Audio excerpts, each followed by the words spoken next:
Mr. Shirke, beginning of the operation cleanup, we can say. Yes, certainly. In what ways will these conflict of interest resolutions be implemented now?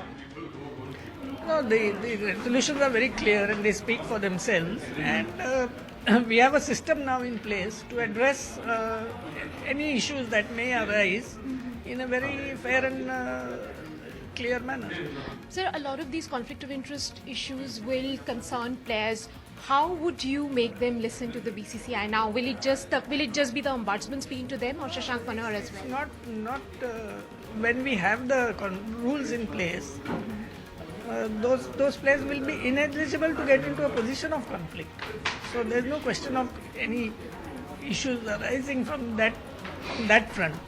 Also, sir, one of the major decisions taken at this meeting was replacing Mr. Srinivasan with Mr. Manohar at the ICC. How do you, as an individual, see that change? You would, really begun this. I have no comment on that. And do you think this will strengthen India's position in the ICC in some way? Whoever represents India we are representing a strong country, so our position is strong. One final question on things that are going ahead. BCCI has taken a lot of resolutions, removed a lot of these important cricketers from important positions. How are the cricketers really reacting to having been removed from key positions?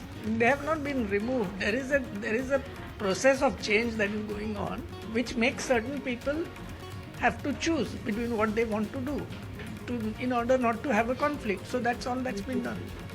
Sir, regarding IPL, the IPL Governing Council was a 13-member committee. Now it has been pruned to 5 members. Do you think that this will lead to better functioning of the Indian Premier League? I think so, because first of all, you don't need such a large committee, in my opinion. And we had certain committees which were as big as the general body in terms of numbers. So I didn't think it made much sense. So I think we have a very focused committee which will try to do its best.